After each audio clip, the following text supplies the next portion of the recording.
Hey everyone, welcome back to another video. In this week's video, I'm going to look at 5 ways you can improve the sound of your synths, whether that be hardware or plugins or anything. Just some tips and tricks to get your synths sounding great. That's a lot of S's, but here are some of the sounds that we're going to explore today.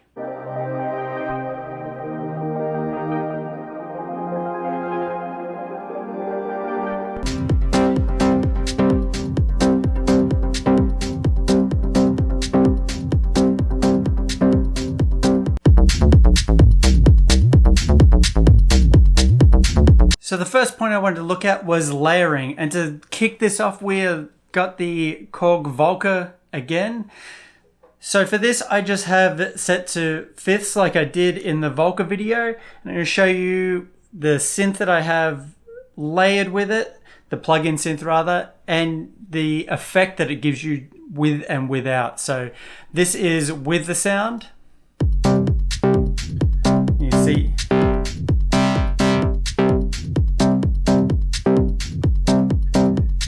While it sounds okay-ish, layering it with another sound, and for this instance I've got a plugin, really kind of fills out that whole sort of frequency range. So you're not just getting, you're getting like the crunchiness from the actual hardware, but then you're getting the rest of the defined sound from the plugin. So for this one I'm just using this plugin from Tal. I love this. I use it all the time, and I've strung this. I purchased this, so this isn't like a free plugin. I purchased this and I use it all the time. So I just have, let's look here. We'll mute out the Volca,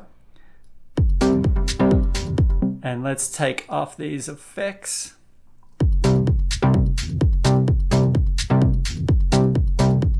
And it sounds pretty good. There's a lot of movement with I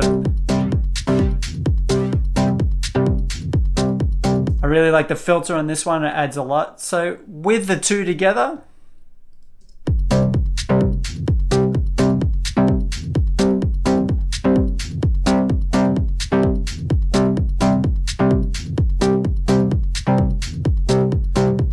and I'll just mute the Volca out. And if I mute the plugin out. So it just helps give a bit more fullness to the overall sound. For the next demo on layering, I've got a patch here from the Novation Peak, and I've also got on the screen here, we can see we have a patch from Serum. So if we mute out the Peak and just listen to the Serum patch,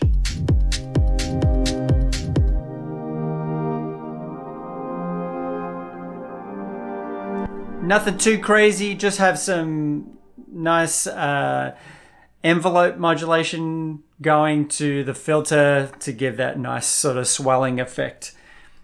And then on the Peak we just have, I just have the LFO routed to the frequency, the cutoff frequency, so then it kind of gives that, as it opens up, it gives that sort of stuttering effect. These two sounds together can come together and make and create one bigger sound. So if we play them both together,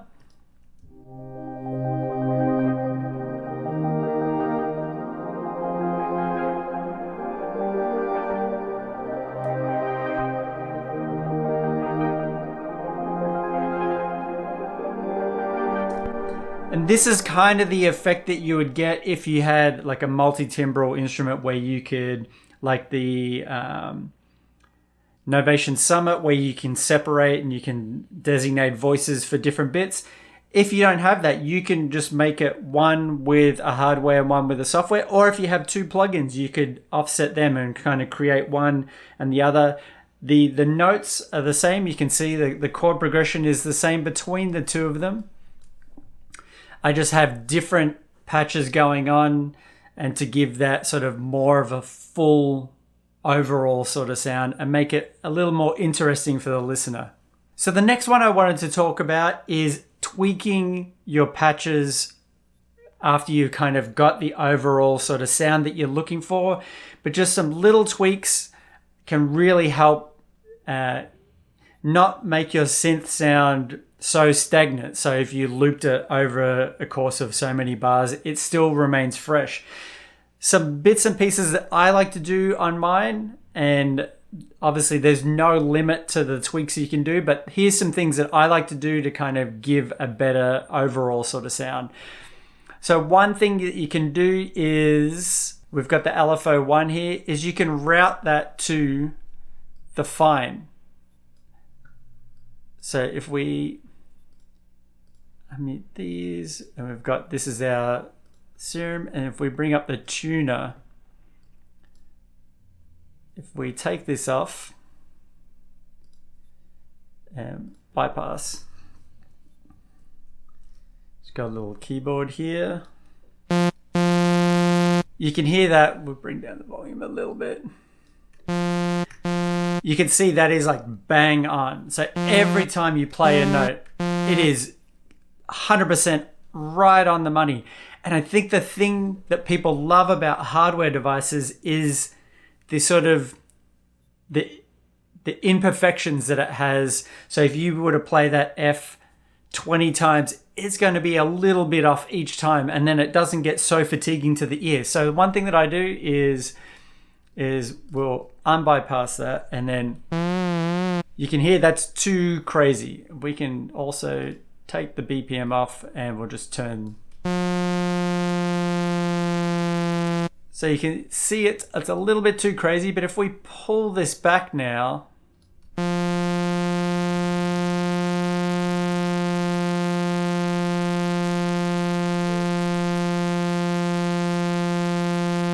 and it's a little bit out. So if we were to add another oscillator in here,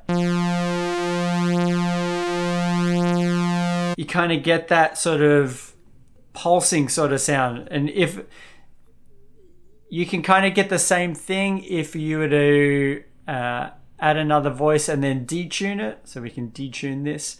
But I find that adding multiple sources of these sort of tweaking can really help sort of give more life to your synths, especially when it comes to plugins, when it can be so spot on perfect every time.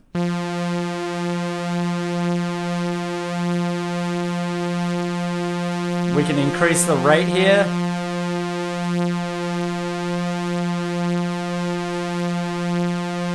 And then that will give us more variation.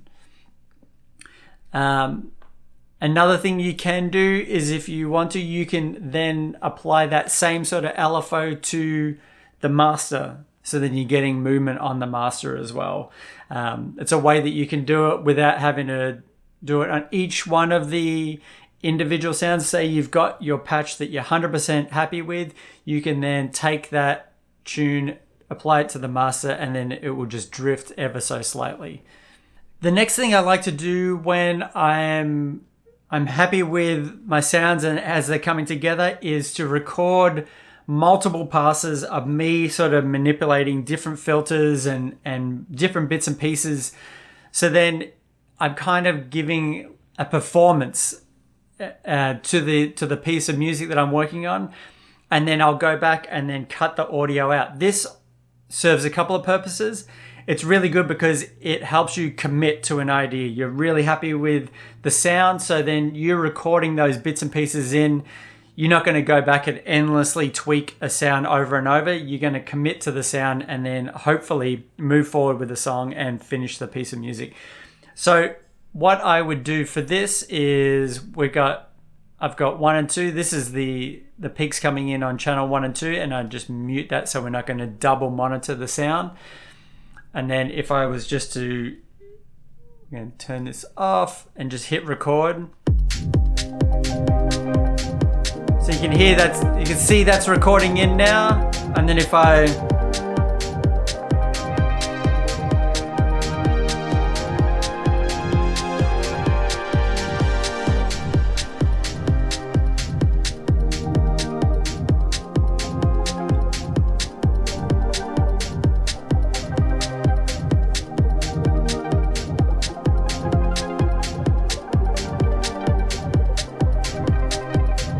This has kind of turned it into more of an ARP sound now.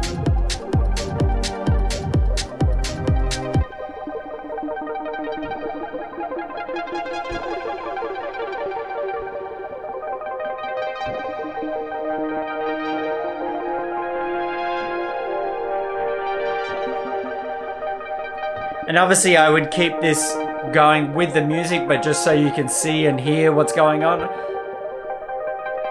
Say I'm happy with that. We can come along here. We're going to choose take 1.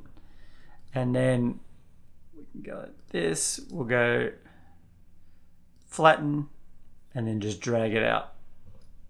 And now you can see we have all of our sections, and then you can come along and go, oh yeah, I want this part here and here. I'm going to use that as one.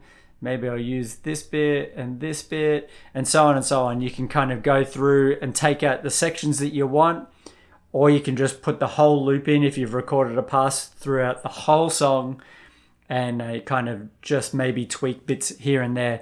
I find this is really helpful when I record in the 303. I'll record in like 6 different passes where I'm messing with the cutoff and the resonance and everything like that to get that sort of crazy sounds here and there, and then to really dial in the individual parts. Point number 4 that I wanted to talk about is effects. Now, effects can take your sound from sounding very kind of lifeless into a world of its own.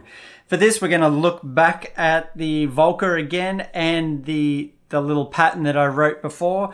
And this is pretty much as basic as it comes when it comes to a pattern. We just...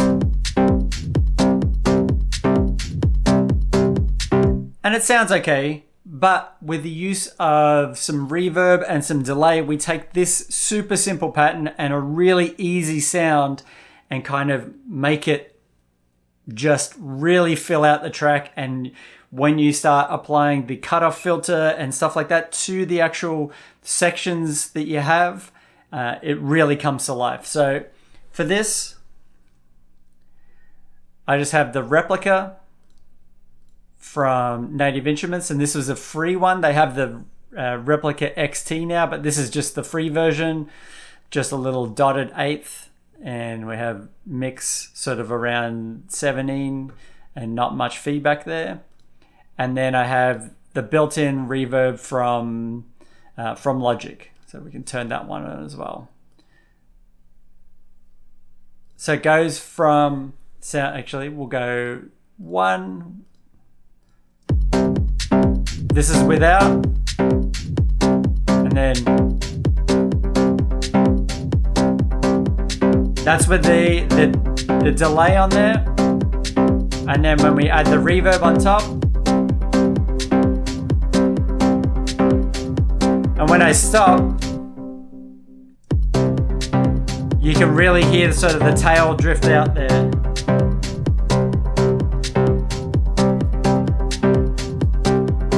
Kind of adds more depth to the actual sounds and just an overall fullness again on top. So once we start to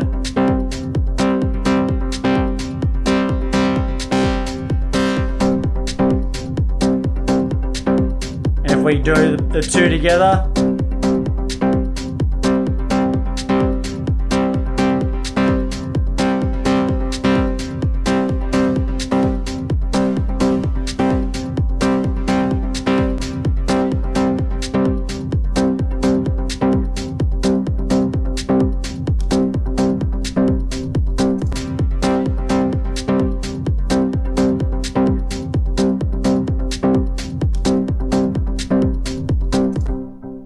and the last thing I wanted to look at was programming. And by programming, I mean writing the actual, the notes that the synths are going to play. And while this can't really be, I mean, it can't really be taught in just a quick snippet. If you don't already have a pattern in mind or like a progression or something in mind, here's a little snippet from the 303 video, or rather the technique from the 303 video I did a while ago, to help you kind of get an idea if you've got nothing. We've just got a super simple bass line here.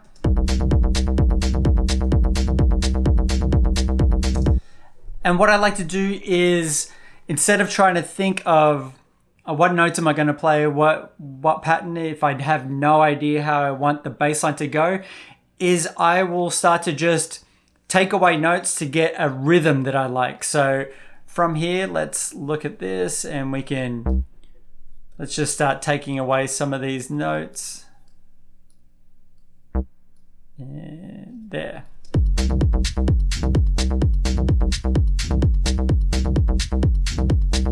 Maybe put that one in there. So that kind of sounds okay. So now I'm going to start to look at pitching some of these, just because I want some sliding action going.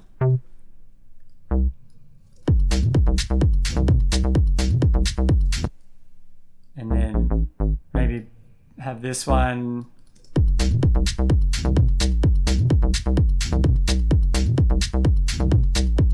Can maybe add another one in here.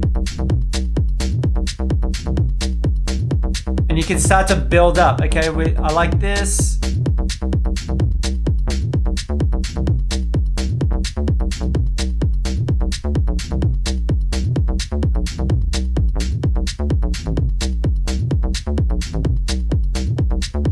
And then you can slowly get something that you're digging. One thing that I like to do as well, and I showed this in the 303 video, is once you're kind of happy with a line and you're like, okay, cool, that sounds kind of good, you can grab this and then start to move it over by 16th. So, and you'll hear as I move it over, it totally changes the feel and the rhythm of the bass line, but you might find something that you like a little bit more. So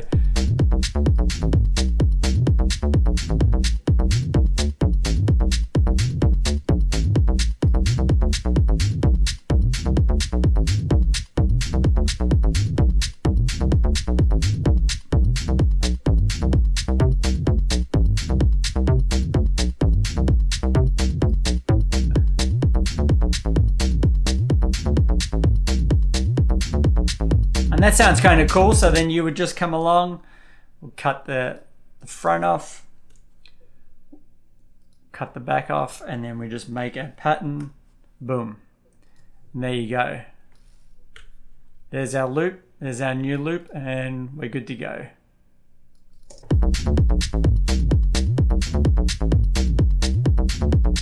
Obviously, you'd spend more time than that, but sometimes you get those happy accidents where it just comes together pretty quickly.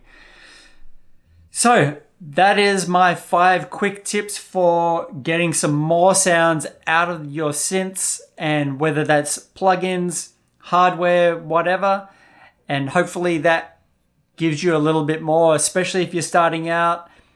When you're starting out, it can be a little bit daunting to get those really polished sounds, but hopefully this gives you a hand. Hopefully I've inspired you to create something today, and until next time, see you later.